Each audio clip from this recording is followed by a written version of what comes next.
Olá Floripa, olá Brasil, olá mundo, eu estou aqui, André Patunas, e este é o programa Vida Inteligente, trazendo mais uma vez nosso querido amigo e irmão Jorge Antônio Ouro, e o tema de hoje que se apresentou é liberdade, um tema muito bom, um assunto muito bom,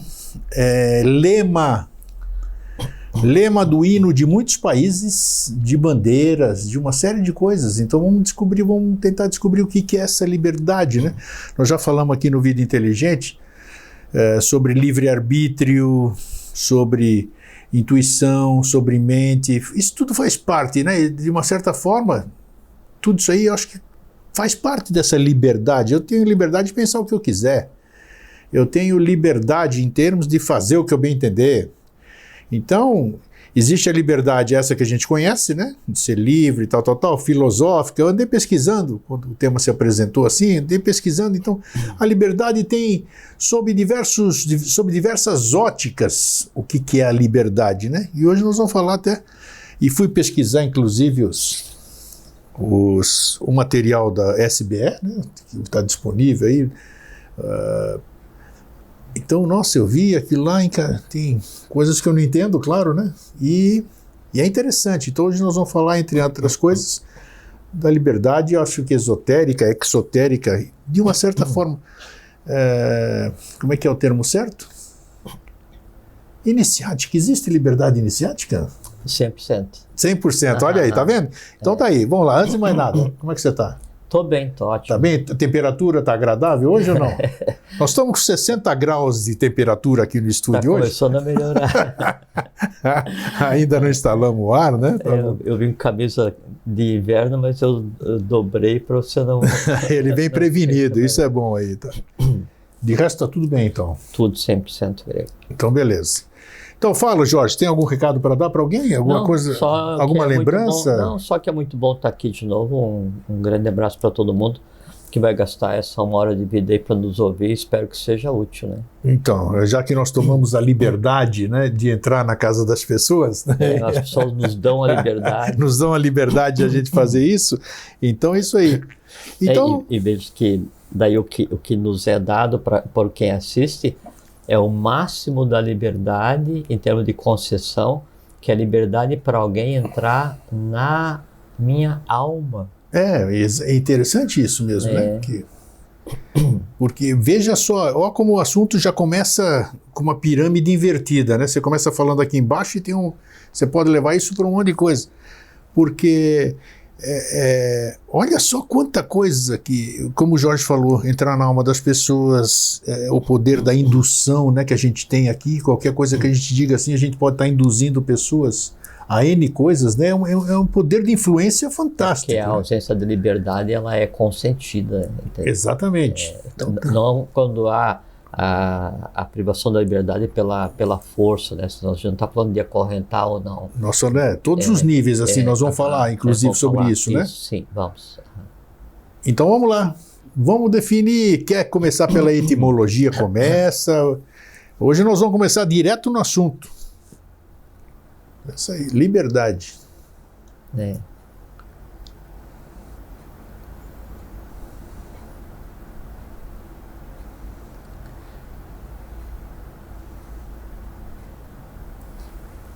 Então, o libertas, libertatis, né, que é a etimologia latina de liberdade, né? O tatis, ou dade no final em português, né, ele significa qualidade. Então, liber, que é a palavra livre, está ligado ao libertas, libertatis. Então, libertatis, a liberdade, é a qualidade do que é livre, ou qualidade daquilo que é livre. A liberdade em si é uma qualidade de alguma coisa, é um estado de alguma coisa.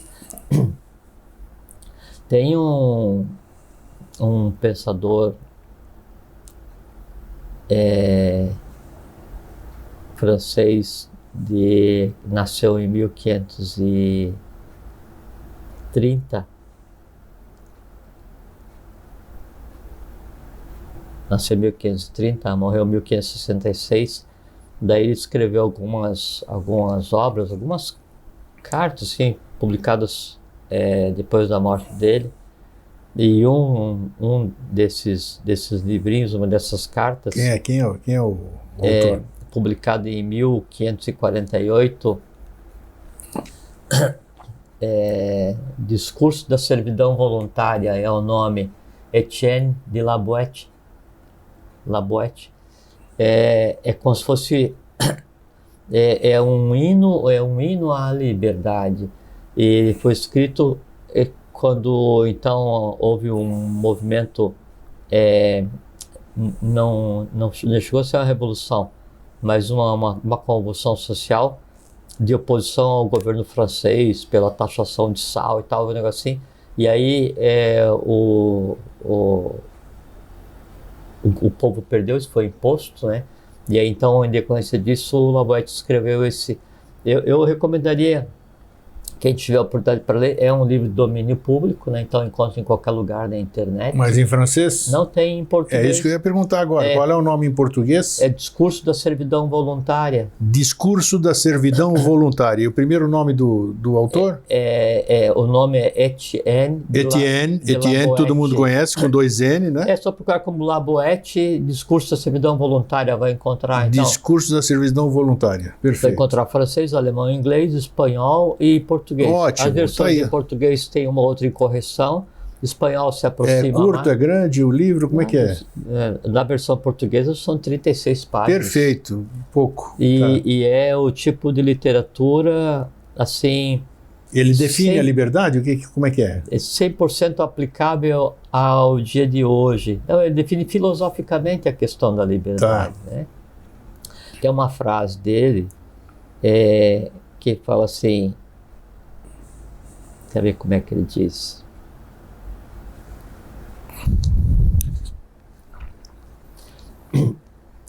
O que mais falta a alguém para ter a liberdade, além de desejá-la?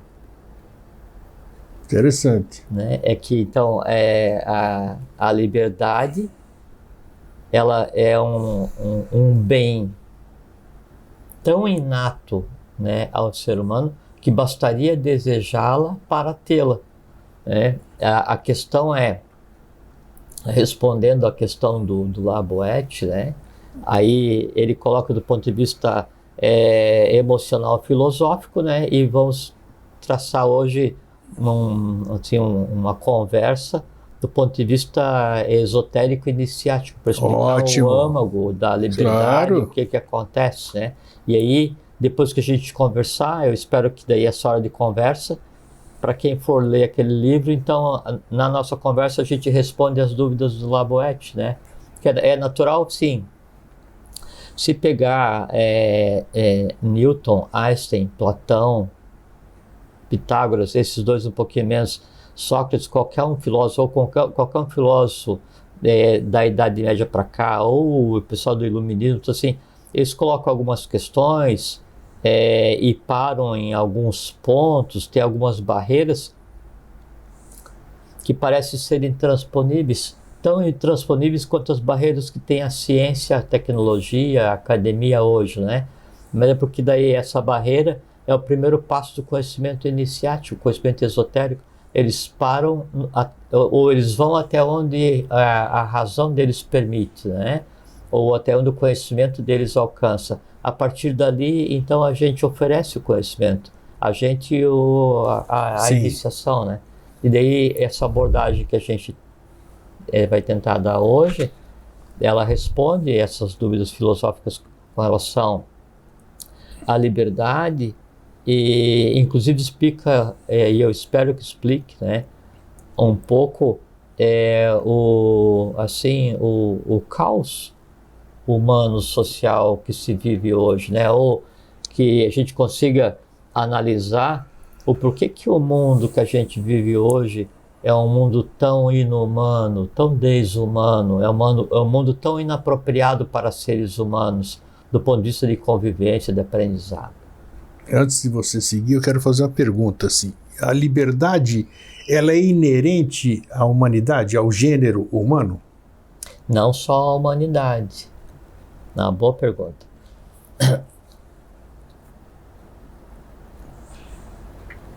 É como se a liberdade ela fosse um ponto de chegada, né? E aí tem um conhecimento esotérico assim, muito reservado com relação a isso, porque é como se fosse toda a trajetória da evolução da matéria, do mineral até o fogo.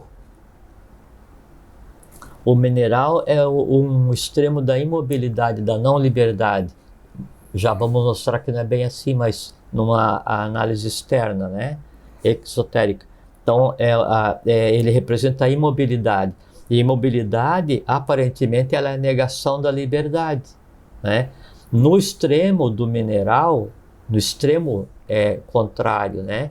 A negação de liberdade, estaria a liberdade absoluta, que seria o fogo, né? Que é o máximo da liberdade. E aí nessa gradação daí vem o mineral, vegetal, animal, mineral, vegetal, animal, hominal, né? Antes uma humanidade alada, né? E aí então depois uma humanidade flogística ou ígnea, né? Peraí, tem uma alada primeiro antes da flogística? Nós vamos para a alada ainda? Eu não sei se passou despercebido ou eu não dei muita consideração, assim. Eu já achava que era flogística depois Não.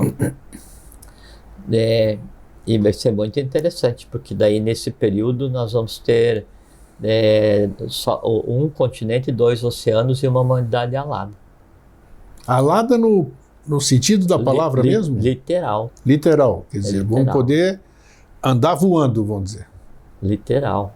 Ok. Legal, interessante.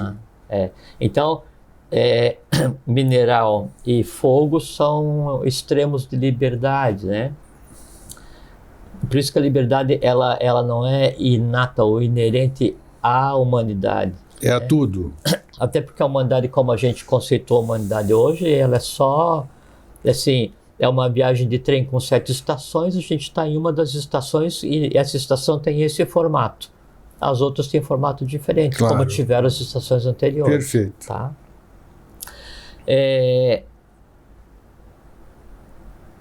Então, assim, Grego, quer ver?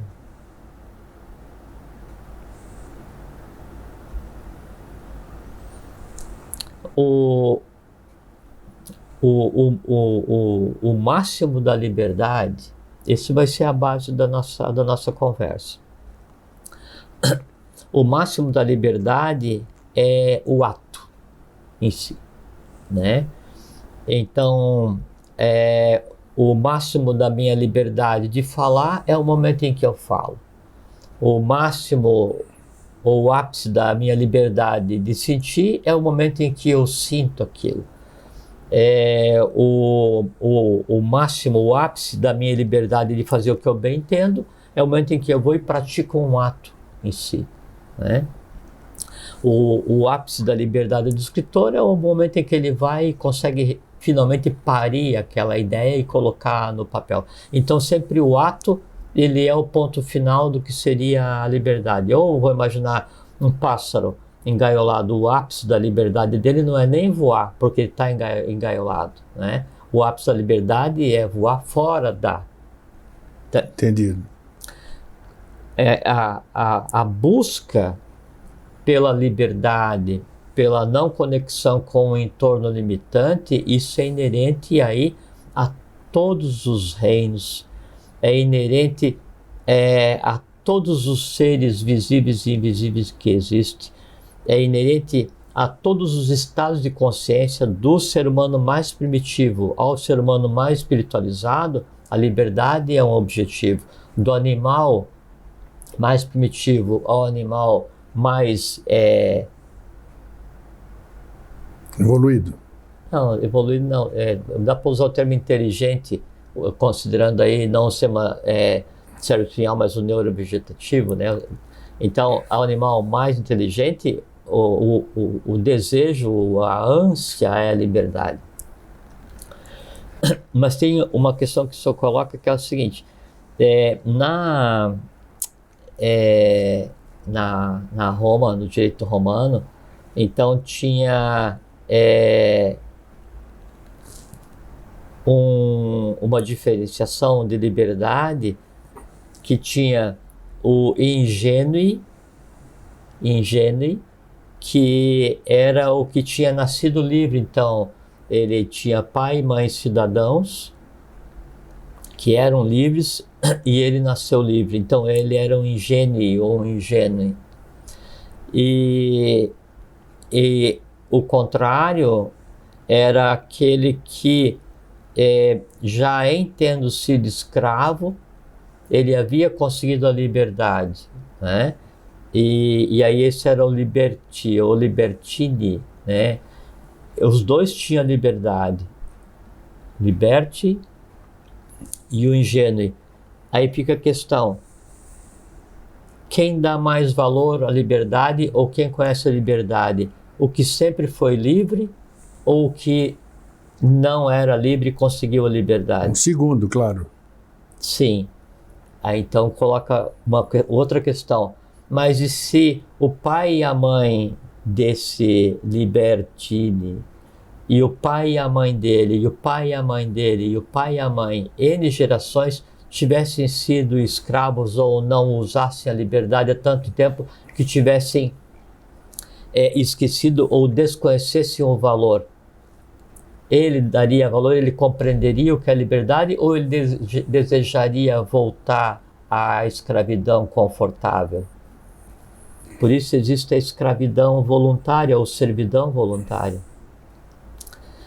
Tem Labate não aborda isso, mas tem uma fala de Platão, onde daí ele então fala que a única servidão voluntária que seria aceitável é aquela na qual a pessoa conscientemente abre mão da liberdade e se submete a um ideário, a uma ação, a um movimento, porque sabe que dali suas virtudes serão melhoradas. Até o próprio, você está falando dele, até o próprio mito da caverna tem tem muito disso, né? Nós já abordamos isso aqui, né? Lógico. Maravilhoso. Um dia a gente podia conversar sobre o mito da caverna do ponto de vista esotérico, porque assim, do reflexo ao sol, a questão das sombras geradas por Agni, tudo ali é Incrível, amplamente esotérico. E eu nunca li uma linha de alguém fazendo uma abordagem esotérica real, profunda, secreta sobre o mito da caverna. Esotérica não, mas nós tivemos recentemente a professora Lúcia Helena, que eu entrevistei,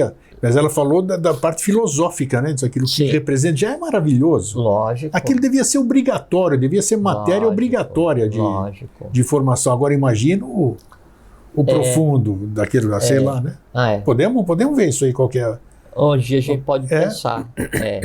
Então, sempre essa questão que eu preciso conhecer a liberdade, dar valor à liberdade e desejar a liberdade para daí então ela acontecer. Então, respondendo à pergunta de Labate, o que mais falta para alguém desejar a liberdade do que só querer?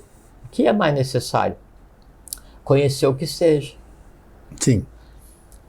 Então, é como se acontecesse assim, é como se fosse assim, a liberdade, assim, a pior liberdade que possa existir é aquela liberdade em que eu a desconheço, dou tão pouco valor a ela, que eu desejo uma servidão confortável. E aí eu me submeto não em busca de uma virtude, mas me submeto por medo ou por preguiça ou por inércia. Incrível, isso. Né? E isso é uma questão assim muito clara, muito simples de aplicar a qualquer uma organização social, qualquer um povo, qualquer um país, não só agora, mas na história hipoteticamente humana. Livres, hipoteticamente livre, e aí fica assim, mas então houve uma ditadura, porque o império, porque o czar, ou o imperador em Roma, ou não interessa em qual povo, e ele oprimiu a população. Muito bem. Só que assim, daí ele tinha um pequeno grupo, que tinha um pequeno grupo, que tinha um exército. E o exército era 2%, 1% da população. Então, sempre há o consentimento em ser submetido, porque se assim não fosse, Se assim não fosse, e se cada um realmente compreendesse o que é liberdade, e se cada um realmente lutasse pela liberdade, Nossa, não existiria força, né, social capaz de privar qualquer indivíduo da liberdade. falou tudo, é isso Porque a mesmo. quantidade se sobrepõe. Ah, mas então tem um país onde a tirania é exercida com mão de ferro. Sim, mas são quantos milhões de pessoas no país? 100. Qual é o tamanho das forças do tirano? 100 mil. E são 100 milhões de seres humanos. Então são 100 milhões submetidos por 100 mil, é voluntário. Ah, mas é que os 100 mil têm armas. A morte compensa, né? A luta pela liberdade e a morte faz parte do processo, né? E daí não haveria munição suficiente, não haveria soldado suficiente. Então sempre a liberdade venceria. O que acontece é uma acomodação. Por quê? Porque há uma acomodação daquilo que na pessoa ela compreende como sendo a liberdade, quando na verdade não é a liberdade. Por exemplo,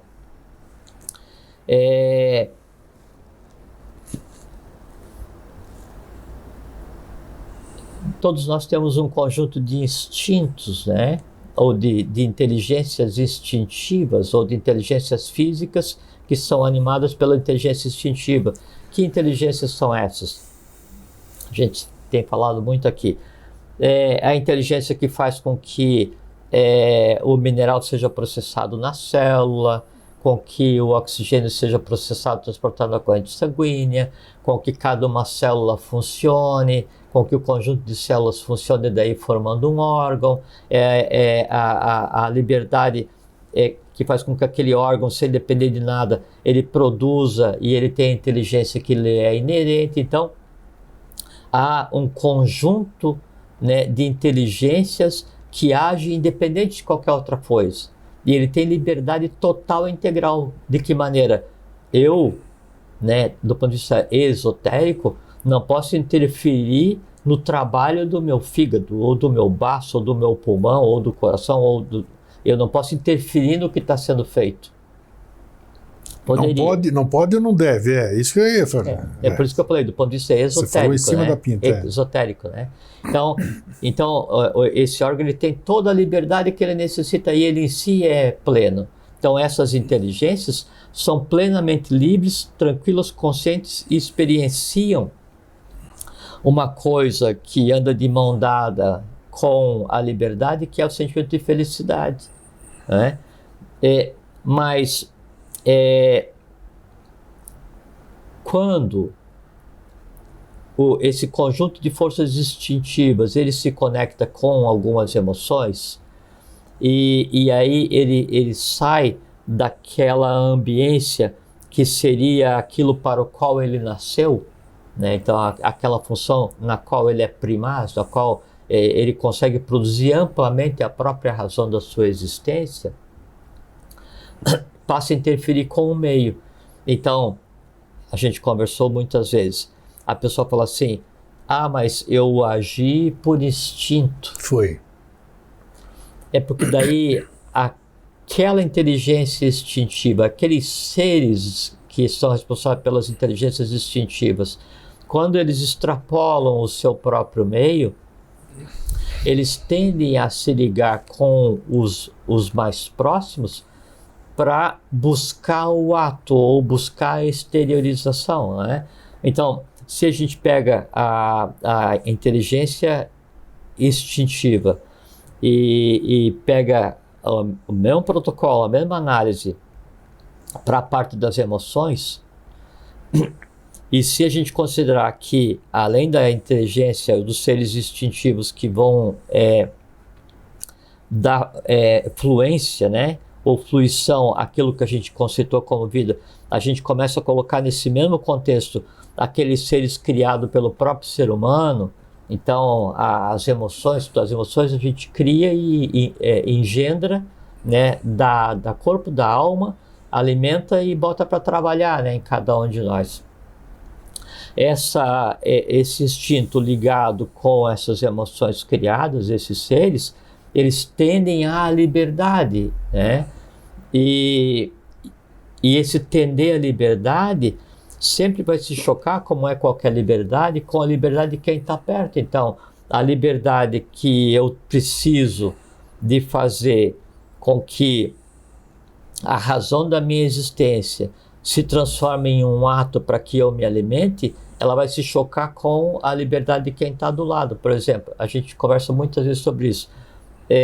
A liberdade do desejo de tomar refrigerante, né, ela está junto com a liberdade daí da vontade, do impulso instintivo de buscar água, né, tomar líquido. Quem vai vencer numa disputa entre liberdades? O desejo de tomar refrigerante, né, ou o impulso instintivo, né, de tomar água? Quando há essa disputa, é uma briga como outra qualquer, é uma disputa como outra qualquer. Por quê? Porque os dois estão brigando pela vida, um brigando pela vida orgânica e outro brigando pela vida de si mesmo.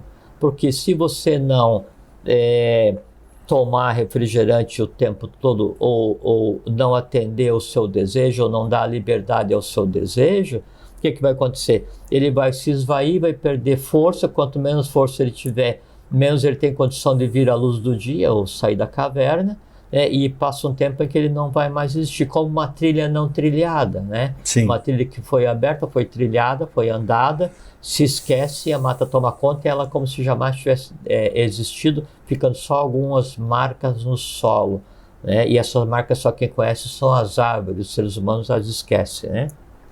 Então, essa liberdade, buscando o ato, ela está ligada à necessidade de sobrevivência. Tudo em nós, né? Então, antes de a gente pensar a liberdade como a minha liberdade de ser humano, a gente tem que analisar a liberdade de cada coisa que em nós existe. Então, em cada um de nós tem a liberdade instintiva, a liberdade emocional, a liberdade razoável, da razão, ou liberdade de pensamento. O conjunto delas é que sempre tendem a vir à tona, tendem a se transformar em ato. Para quê? Para que em se transformando em ato, em vendo a luz, elas se alimentem e consigam sobreviver. E se você tiver algum problema desses 4 pontos que você disse, se você não tiver a liberdade de um deles, por exemplo, né? Você falou, tem diversos níveis. Isso, o que vai atrapalhar? Porque tudo tem que ter um equilíbrio, né? Sim, perfeitamente. Tudo tem que trabalhar harmonicamente. O que acontece quando alguma parte minha não é livre, como você acabou de expressar? Nenhuma é. Porque você não pode, assim, não... pode ter 3 funcionando e uma não. Ou uma funciona ou nada funciona. Tem que haver uma harmonia entre todos, né? Porque se você tem 2 pernas livres e um braço livre e um braço acorrentado, você está acorrentado. Perfeito, você está acorrentado, tem razão. Né? Isso aí é a mesma coisa assim, o meu pensamento é livre, eu sou um homem livre de pensamento, né? Meu instinto é livre, eu não atendo meus instintos, mas quem manda em mim são as emoções. Pronto, então você não é livre coisa nenhuma. Não.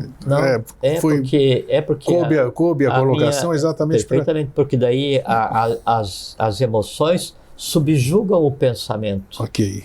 Né? E aí quando você vai agir, ao invés de agir com equilíbrio, o equilíbrio seria o quê? Razão, emoção, instinto. Para quê? Para que fisicamente eu adquira a liberdade. Daí isso não vai acontecer. Quando há esse desequilíbrio no ser humano, em que daí então as liberdades instintivas, emocionais ou de pensamento, elas são excessivas, desarmônicas ou caóticas, né?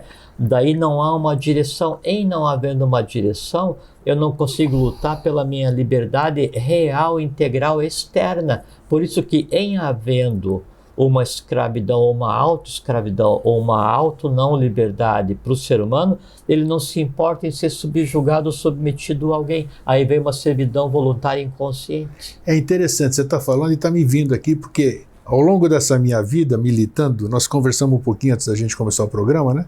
Falei, já andei por um monte de coisa, e muita gente se queixou de todos os locais que frequentou.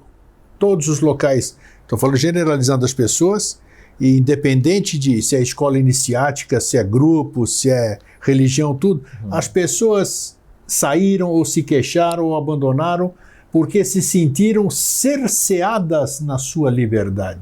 O cerceamento, eu posso ir até aqui, mas daqui eu não posso passar. Mas uma coisa muito interessante isso aí, porque sabe o que acontece? E vejam só, né? É muito interessante mesmo. Então, eu venho de uma religião, né? E aí, então, em mim, as emoções ligadas àquela religião têm total liberdade, né? Eu sou um místico devocional, eu brigo com quem não acredita em mim, eu não uso a lógica, falando da minha religião, né? Sim, tudo e aí hipotético. Por curiosidade, eu resolvo entrar em uma escola de iniciação. Perfeito. E a gente tem que sempre ver o seguinte, a sabedoria, não vou nem colocar sabedoria, o conhecimento, ele é inimigo mortal da ignorância. Se não é. Sim, porque você não pode ter, vivendo em você, o conhecimento e a ignorância. Incompatível. Porque em algum lugar você está mentindo. Ou você não é tão ignorante, ou não tem tanto conhecimento. Porque se você tiver o conhecimento, ele ocupa o lugar da coisa em si. Se eu sou ignorante com relação não sei. Se eu sou ignorante com relação a como funciona o fluxo de energia no âmago do átomo, não é? Sou ignorante. E aí eu vou e aprendo e vejo isso. Não tem como eu desconhecer se eu conheço. Sim, claro. Né? Daí então eu tenho as minhas ignorâncias, né, as minhas crenças, e isso faz parte de tal maneira da minha alma e tem a tônica de tal maneira da minha alma que eu sou aquilo, né? E se você pensa diferente de mim, eu te agrido verbalmente, mentalmente, emocionalmente, astralmente, Sim. vitalmente e, se duvidar, fisicamente. Por quê? Porque em mim quem manda é aquilo. Por curiosidade, eu vou entrar na escola de iniciação, né? E aí, a iniciação bem feita, então ela primeiro ela tende a fazer com que a criatura respire um pouco melhor e pare essa corrida da vida que ela vem fazendo, que ela compreenda aquilo que em nela existe para harmonizar as forças infernais que ela tem que dar conta, né? E aí, aos poucos, vai sendo dado conhecimento para aquele que está chegando, para o peregrino, né? Mas o peregrino anseia, dentro da sua inconsciência natural de peregrino, exercer na escola de iniciação toda a liberdade a qual ele está acostumado na rua. E que liberdade é essa? A de achar que o conhecimento dele é que é verdadeiro. Daí, quando ele começa a iniciação, obviamente, naturalmente, a crença dele vai se chocar com uma verdade que tende a desconstruir a crença dele. Se ele não compreende o processo que está acontecendo, né, e vê que é uma abordagem lógica, razoável, que tem fundamentação, que tem história, que se aplica e tal, e ele ainda está cristalizado, encapsulado naquilo que ele considera como sua verdade, quer dizer, ele está refém, né, das suas próprias crenças, e a liberdade que é oferecida através do conhecimento representa um risco, aí ele vai dizer, não, você não está querendo me libertar, você está cerceando a minha liberdade de continuar acreditando naquilo que eu não quero deixar de acreditar. Sai e vai procurar outro caminho. Mas sai acusando, não. Vocês não deixaram eu pensar como eu queria. Mas não é assim que funciona. Bom, né? Você só está olhando para o lado de cá. Agora, eu estou certo, vamos dizer. Eu tenho o caminho. E como aconteceu com muitas pessoas superdotadas e tudo isso aqui, que a própria prova disso, ou conseguem entrar em níveis mais elevados precocemente, tudo isso aqui. Agora, existe... não se pode achar que tudo é coisa nossa.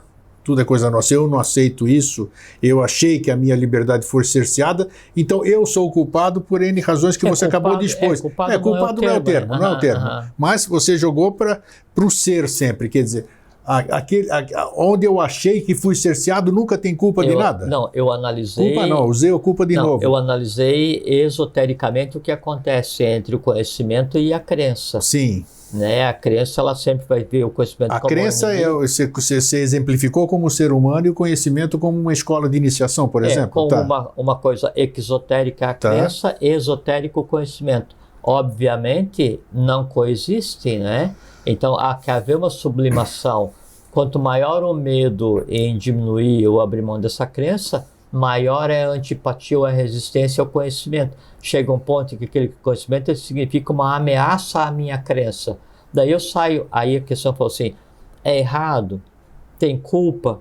Não, porque pode ser o seguinte, pode ser que aquele caminho que está sendo oferecido ainda não seja o caminho. Ou pode ser que aquele caminho que está sendo oferecido não seja o caminho nunca, vírgula, por enquanto.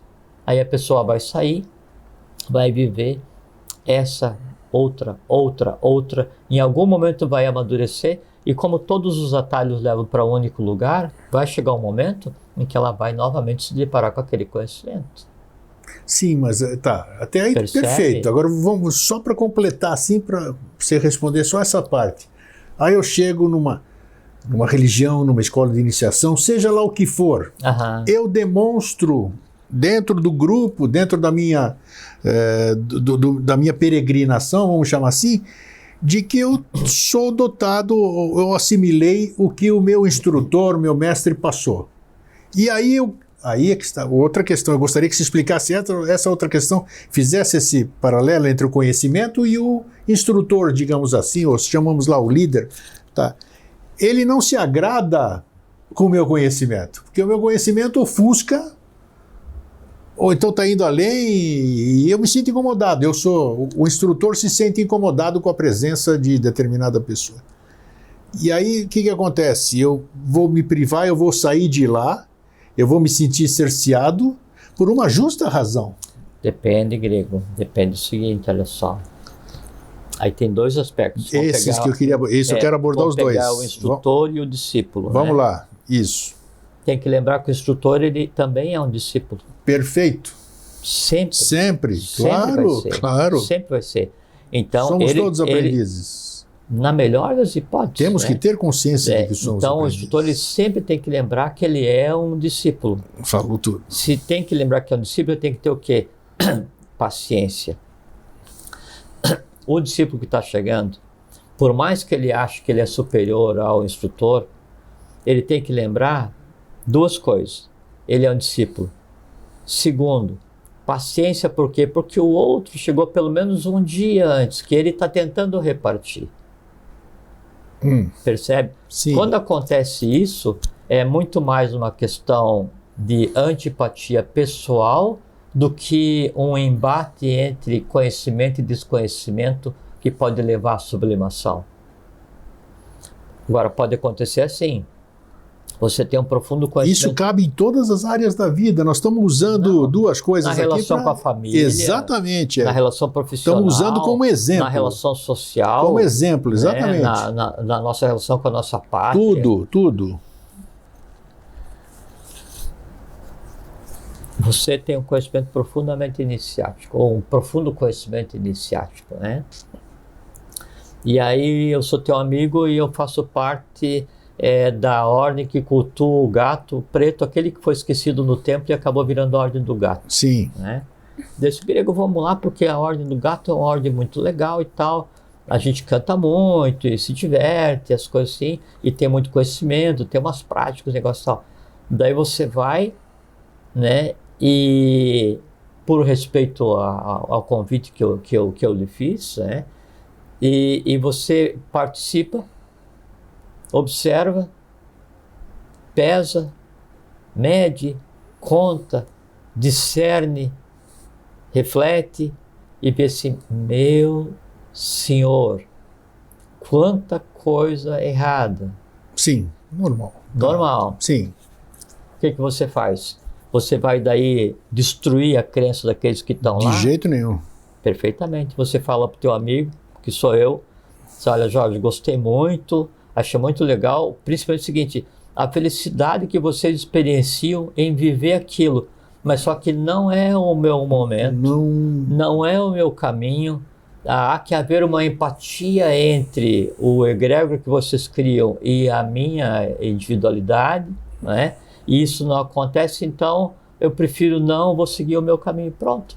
Daí deixa que aquela coisa evolua por si, porque as pessoas que ali estão, mesmo praticando, né, uma ausência consentida de realidade ou uma submissão voluntária, baseada no desconhecimento, elas estão interagindo com o mundo e o próprio mundo vai fazer com que elas amadureçam. Aos poucos, isso vai mudar. Aos poucos as colunas ficam vazias, aos poucos deixa de existir. Porque se tem uma coisa que tem um profundo medo do tempo, essa coisa é mentira. Ah, claro. Né? Porque a mentira ela não se sustenta. Né? Porque mentira, tanto é que tem o ditado, a mentira tem pernas curtas, né? Então, porque assim, a verdade ela anda de mãos dadas com o tempo, por quê? Porque ela em si é o que é.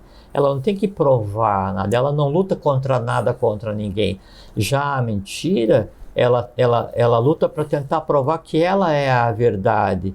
Essa luta diária consome vitalidade de quem a mantém, de quem a tem em si, na alma, né? E ninguém tem vitalidade perene para gastar com mentira. Então, a própria morte cobra seu tributo. Sim. Né? E a morte cobra o tributo das emoções, a morte cobra o tributo das ideias, a morte cobra o tributo das vidas físicas dos seres humanos, a morte cobra o tributo das nações, a morte cobra o tributo das raças. Normal.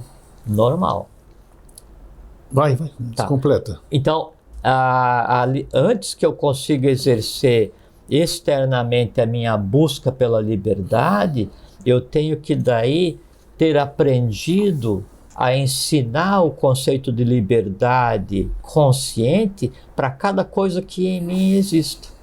E como que eu ensino o conceito de liberdade consciente para cada coisa que em mim exista? Usando a vontade.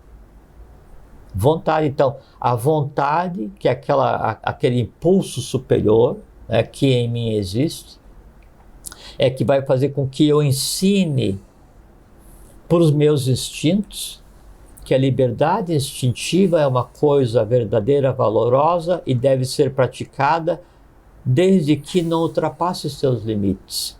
Eu ensino às minhas emoções que a liberdade emocional é uma coisa digna, lícita e tem que ser praticada, desde que não interfira com os meus limites. Da mesma forma, o pensamento.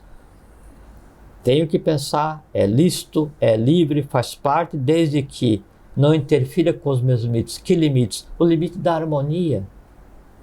Em havendo isso, então, o pensamento ou a razão ensina a emoção o que é ser realmente livre, a emoção ensina o instinto, porque senão acontece assim,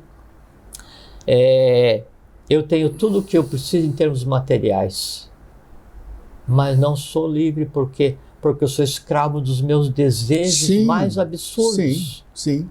E na ânsia de alimentar os meus desejos, né, e há coisas que o próprio dinheiro não compra para satisfazer aqueles desejos, eu vou usar de todos os artifícios para. Então, eu tenho o desejo de visibilidade, eu tenho o desejo de ser visto, reconhecido, respeitado, então eu vou comprar isso. Chega um ponto em que não é possível, então eu compro um espaço na mídia. Não, então eu compro uma posição política, eu compro uma posição de poder, aí eu vou e submeto, engano, roubo, tramo, minto, tal, para adquirir o poder, para atender o quê? O desejo, que é o mesmo desejo quando eu tinha antes de eu me lançar nessa carreira caótica que não leva a lugar nenhum. Eu sou livre? Não. Tem no Laboete, então ele coloca uma coisa muito interessante nessa questão da liberdade, que ele explica como é que daí um tirano consegue escravizar um povo, sendo um só, né? Eu ia fazer essa pergunta, exatamente isso. É um artifício muito interessante. E aí a mecânica, e que ele não consegue compreender, mas essa que a gente conversou agora, é que a primeira tirania, a primeira submissão, não é do ser humano como um todo, é submeter ou tirar a liberdade daquilo que nele existe. Então o tirano exemplifica, ele pega 6 no seu entorno e lhes dá migalhas, ou, do ponto de vista político, né, atribui poder a cada um, dá um cargo para cada um, dá um ministério, né? Sim. Aí esses 6, né, eles vão pegar e cada um vai interagir com mais 100 e pegar uma parte da migalha que lhe foi dada e repartir essa parte, né? Então distribui cargo de segundo escalão para essa segunda parte. Aí essa segunda parte tem o direito de também pegar e distribuir cargo de terceiro escalão, né, para mais igual quantidade. Então aquela primeira migalha vai ser repartida, né, até o ponto em que sobra só aquele que não exerce nada, que se submete à última camada, que seria o povo, ou a felicidade minha aqui. Toda nossa. Um fraterno abraço e um feliz sempre. Fiquem bem, fiquem em paz, tenham uma boa vida, experienciem a liberdade.